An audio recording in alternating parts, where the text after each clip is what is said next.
Hello friends, आज हम लोग नेशनल इनकम के कुछ इंपॉर्टेंट कॉन्सेप्ट्स की बात करेंगे। Method of calculating national income की हम बात करेंगे, किस प्रकार नेशनल इनकम को हम लोग कैलकुलेट कर सकते हैं with the different method. First of all, national income निकालने से पहले हम कुछ इंपॉर्टेंट कॉन्सेप्ट नेशनल इनकम के जान लेते हैं, जिसको आप मैं अपनी भाषा में उनको क्या बोलता हूं, golden rules of national income मैं उनको बोलता हूं। तो इन golden rules of national income में हम पहले जानते हैं कुछ कन्वर्जन्स के बारे में। अब ये कन्वर्जन किस प्रकार से होते हैं, आइए देखते हैं। यहां पर कुछ कॉन्सेप्ट हैं आपके बिग और सबसे पहले कुछ कॉन्सेप्ट हैं आपके स्मॉल और कुछ कॉन्सेप्ट हैं आपके बिग। तो स्मॉल कॉन्सेप्ट में कौन कौन सी चीजें? सबसे पहले नेट, दूसरा डोमेस्टिक, तीसरा फैक्टर कॉस्ट। बिग कॉन्सेप्ट में ग्रॉस, उसके बाद यहां पर नेशनल, और फैक्टर कॉस्ट के साथ कॉन्सेप्ट आता है आपका मार्केट प्राइस का। तो आइए जानते हैं, अगर आपको क्वेश्चन में कोई चीज नेट दे रखी है, उसको आपको ग्रॉस में कन्वर्ट करना है। नेट से ग्रॉस में जा रहे हैं, छोटे से बड़े, तो छोटे से बड़े में जाने के लिए आपको कुछ ना कुछ ऐड करना पड़ेगा। तो भैया नेट से ग्रॉस में जाने के लिए आप ऐड करते हैं क्या? डेप्रीसिएशन।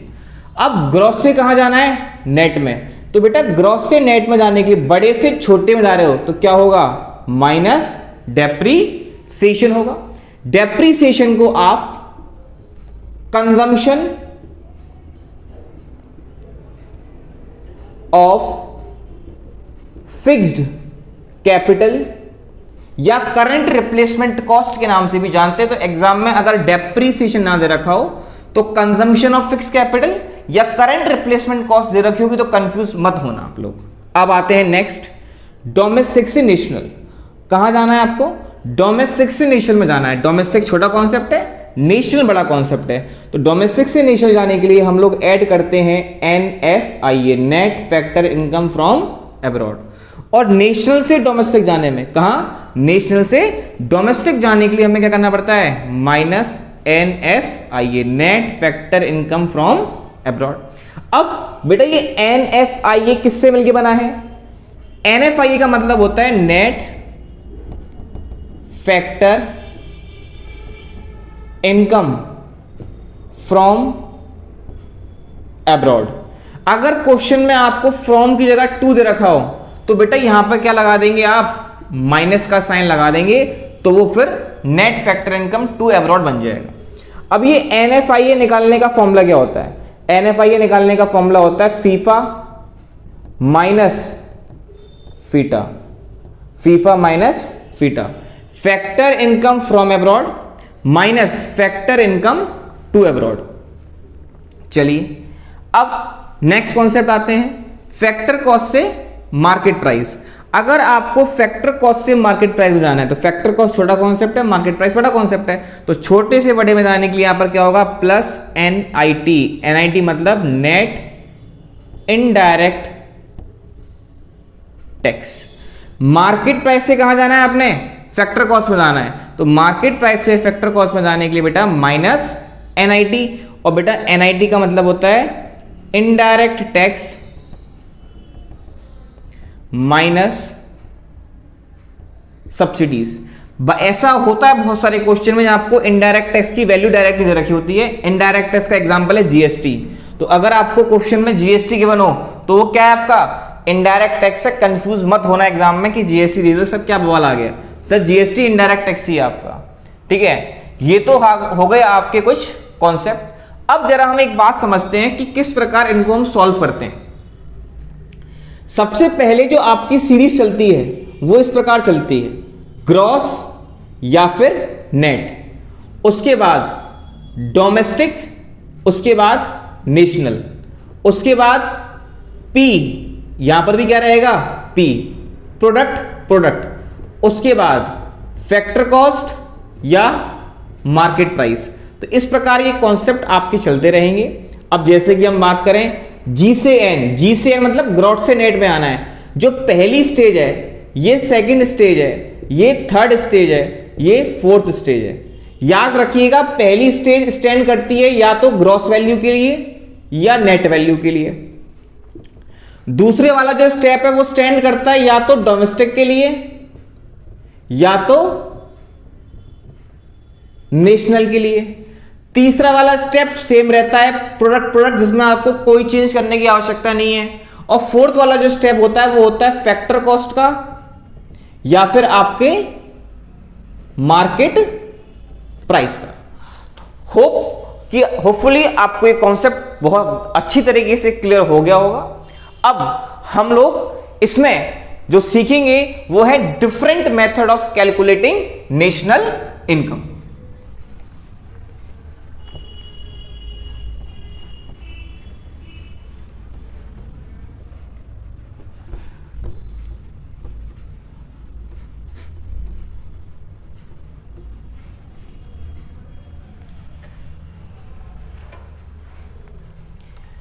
आइए different method of calculating national income में method of calculating national income. National income को निकालने के कौन कौन से मेथड हैं। उससे पहले आप एक चीज जानिए कि सर एनडीपीएफसी जो होता है वो डोमेस्टिक इनकम को डिनोट करता है। सर एनएनपीएफसी जो है, जो आपका एनएनपीएफसी है वो आपकी नेशनल इनकम को डिनोट करता है। अब आइए हम जानते हैं सबसे पहला मेथड जिसका नाम है वैल्यू एडेड मेथड। बेटा वैल्यू एडेड मेथड को आप प्रोडक्ट मेथड के नाम से भी जानते हैं। तो बेटा वैल्यू एडेड मेथड या प्रोडक्ट मेथड के अंदर जो सबसे पहले आपकी प्राइमरी कैलकुलेशन होती है, उस कैलकुलेशन में आप निकालते हैं जीडीपी एमपी या इसको आप जीवीए एमपी भी बोलते हैं, gross domestic product at market price या फिर gross value added at market price भी इसको कहा जाता है। ये कैसे निकलता है? इसका फॉर्मूला होता है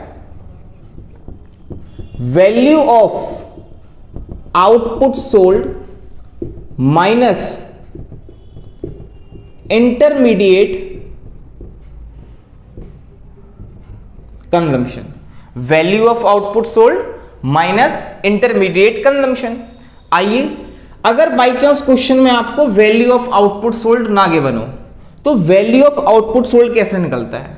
वैल्यू ऑफ आउटपुट सोल्ड निकालने का फॉर्मूला होता है बेटा sales plus change in stock.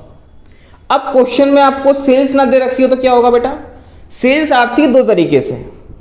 एक होती है आपकी डोमेस्टिक सेल, आपने अपने देश में कितना माल बेचा है, और प्लस आपने फॉरेन कंट्रीज को कितना माल एक्सपोर्ट किया है, दोनों को ऐड कर दो तो आपकी सेल्स आ जाएगी।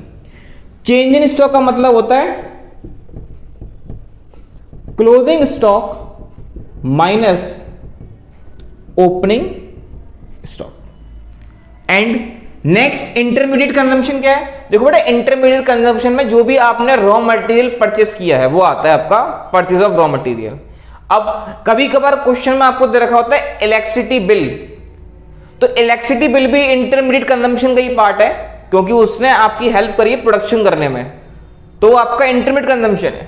तो इंटरमीडिएट कंजम्पशन दो चीज मिलकर बना होता है, एक होती है आपकी डोमेस्टिक परचेस कि आपने अपने देश से कितना रॉ मटेरियल खरीदा है, प्लस इंपोर्ट आपने फॉरेन कंट्री से कितना माल इंपोर्ट किया है। तो ये पूरा जो क्वेश्चन है इसको सॉल्व करने के बाद आपका निकल के आ जाएगा जीडीपी एमपी या जीवीए एमपी। अब एक बात और, ये जो आपकी सेल्स होती है, ये सेल्स हो सकता है किसी किसी क्वेश्चन में आपको सेक्टर वाइज दे रखी हो, पहला प्राइमरी सेक्टर, दूसरा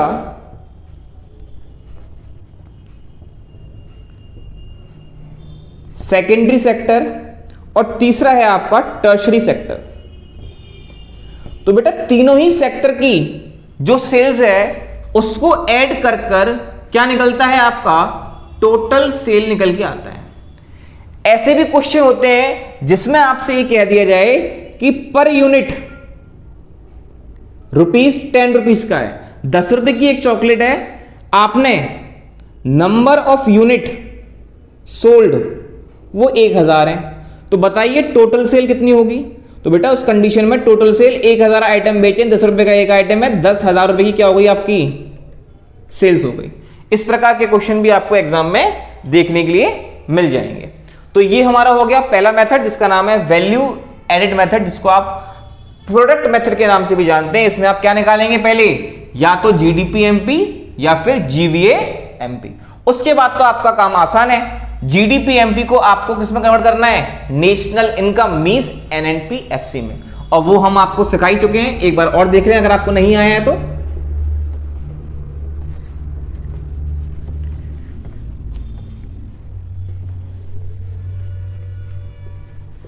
अगर आपने जीडीपी एमपी निकाला है, you have calculated GDP MP, now you have to calculate the NNP FC. आपको एनएनपी एफसी निकालना है, मींस नेशनल इनकम निकालनी है। किसके माध्यम से, किसकी हेल्प से, जीडीपी एमपी की हेल्प से। कैसे होगा, आइए ग्रॉस से कहां जाएंगे, नेट में। तो बेटा ग्रॉस से नेट में जाने के लिए छोटे से बड़े से छोटा माइनस डेप्रीसिएशन, डोमेस्टिक से नेशनल छोटे से बड़ा प्लस एनएफआईए, पीपी सेम कुछ नहीं होगा, मार्केट प्राइस से फैक्टर कॉस्ट, मार्केट प्राइस बड़ा है फैक्टर कॉस्ट छोटा है, माइनस एनआईटी। इस प्रकार से आपका जो है एनएनपीएफसी निकल के आपका आ जाएगा।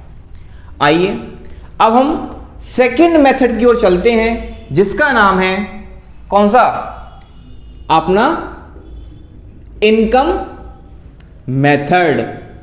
बहुत इंपॉर्टेंट, एग्जाम में ज्यादातर क्वेश्चन आपको उसको देखने के लिए मिलते हैं। बेटा इनकम मेथड में जो आपकी कैलकुलेशन होती है, सबसे पहले उस कैलकुलेशन में निकल के आता है आपका क्या, एनडीपीएफसी। क्या निकलता है, एनडीपीएफसी। इस एनडीपीएफसी को आप क्या बोलते हो, डोमेस्टिक इनकम। क्या बोलते हो बेटा, डोमेस्टिक इनकम कहते हो। तो बेटा कैसे सॉल्व होगी, आइए जानते हैं। इसमें हम एक शॉर्ट ट्रिक आपको बता देते हैं, आसानी से आपको याद रह जाएगी। एनडीपीएफसी का पहला फादर याद रखिए, पहला बाप उसका कौन सा है, पहला फादर है कंपनसेशन ऑफ एम्प्लॉइज। अब एक दिमाग में बात आपको याद रखनी है, आपके घर पे कोई शादी का कार्ड देना है, आपके फादर मौजूद ना हो तो वो कार्ड किसको दिया जाएगा, बच्चे को दिया जाएगा। तो बच्चा जो है, अब कंपनसेशन ऑफ एम्प्लॉय अगर आपको क्वेश्चन में नहीं गिवन है तो इसके आपको दे रखे होंगे बच्चे। क्या दे रखे होंगे, बच्चे। इसके बेटा 3 बच्चे हुए, कितने बच्चे हुए, 3। कौन कौन से, wages and salaries in cash. नगद में जो आपको वेजेस एंड सैलरीज मिल रही हैं वो आएंगी, wages and salaries in kind. Kind मतलब नॉन कैश में आपको कोई भी वेजेस एंड सैलरी मिल रही है, जैसे कि फॉर एग्जांपल आपका एम्प्लॉयर आपको कुछ गिफ्ट दे रहा है, कुछ आपको हेल्थ इंश्योरेंस दे रहा है, तो वो सब इसमें आ जाएगा। तीसरा, employers contribution to social security schemes. एक बात आपको याद रखनी है, मैं लिखा है एम्प्लॉयर, एम्प्लॉयर मतलब मालिक, मालिक के द्वारा social security scheme. Social security scheme मतलब पेंशन, रिटायरमेंट फंड वगैरह में कुछ भी कंट्रीब्यूशन किया जा रहा है मालिक के द्वारा तो उसमें आएगा। अगर क्वेश्चन में लिखा हुआ है एम्प्लॉय, क्या लिखा हुआ है, एम्प्लॉय लिखा हुआ है, तो वो नहीं आएगा। आपको एक बात याद रखनी है। तो बेटा कंपनसेशन ऑफ एम्प्लॉय के हो गए 3 बच्चे। अब इसका दूसरा बाप आया। दूसरे बाप का नाम क्या है? Operating surplus. क्या ना बेटा? Operating surplus. अगर क्वेश्चन में आपको ऑपरेटिंग सरप्लस ना गिवन हो तो भैया इसके भी बच्चे हुए हैं, इसके हुए 4 बच्चे।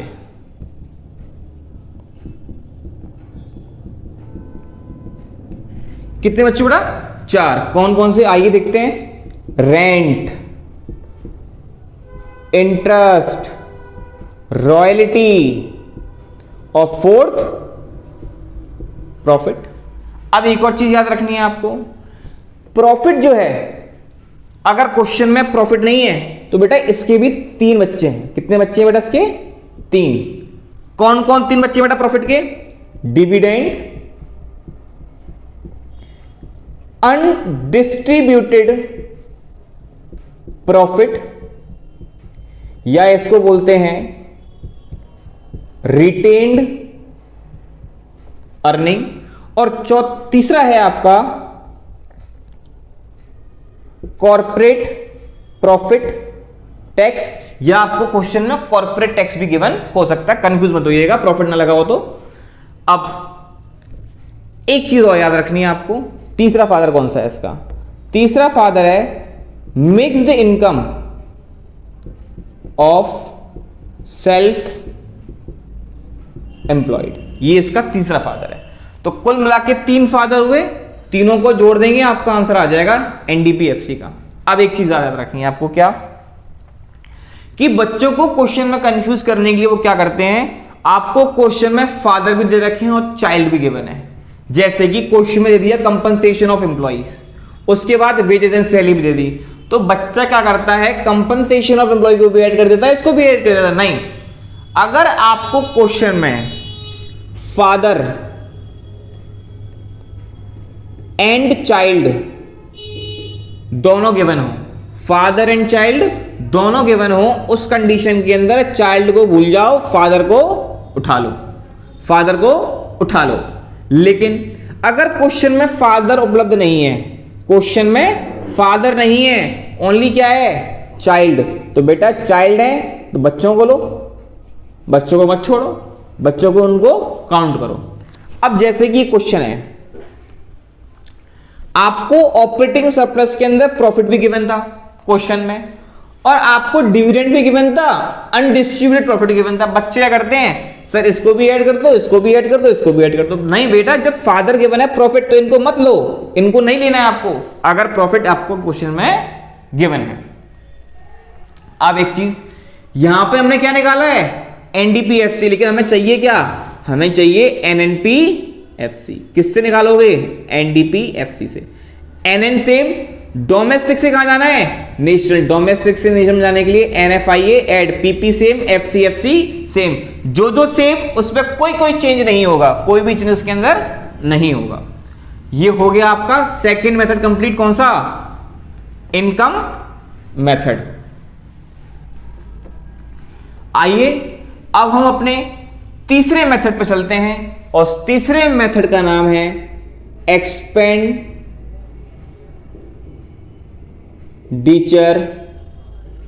मेथड। क्या नाम है बेटा? Expenditure method. बेटा एक्सपेंडिचर मेथड में क्या होता है? एक्सपेंडिचर मेथड में या तो आप क्वेश्चन में निकालोगे जीडीपी एमपी या निकालोगे एनडीपी एमपी, डिपेंड अपॉन कि क्वेश्चन में इंफॉर्मेशन आपको क्या गिवन है। आइए देखते हैं। तो इसका सबसे पहला factor private final consumption expenditure, private final consumption expenditure. दूसरा factor government final consumption expenditure, सरकार के द्वारा कितना खर्च किया गया, हाउस होल्ड के द्वारा कितना पैसा खर्च किया गया। और तीसरा ग्रॉस या फिर नेट डोमेस्टिक कैपिटल फॉर्मेशन। अगर क्वेश्चन में गिवन है ग्रॉस डोमेस्टिक कैपिटल फॉर्मेशन तो निकालोगे जीडीपीएमपी। अगर क्वेश्चन में गिवन है नेट डोमेस्टिक कैपिटल फॉर्मेशन तो निकलेगा क्या, एनडीपीएमपी। अगर बाई चांस क्वेश्चन में ये गिवन नहीं है तो क्वेश्चन में आपको गिवन होगा ग्रॉस या फिर net domestic fixed capital formation. इसमें सिर्फ फर्क क्या है कि यहां पर फिक्स्ड आ गया, क्या आ गया, फिक्स्ड। जब भी आपको फिक्स नजर आ जाए इसमें एक चीज ऐड कर देनी है, क्या, चेंज इन स्टॉक।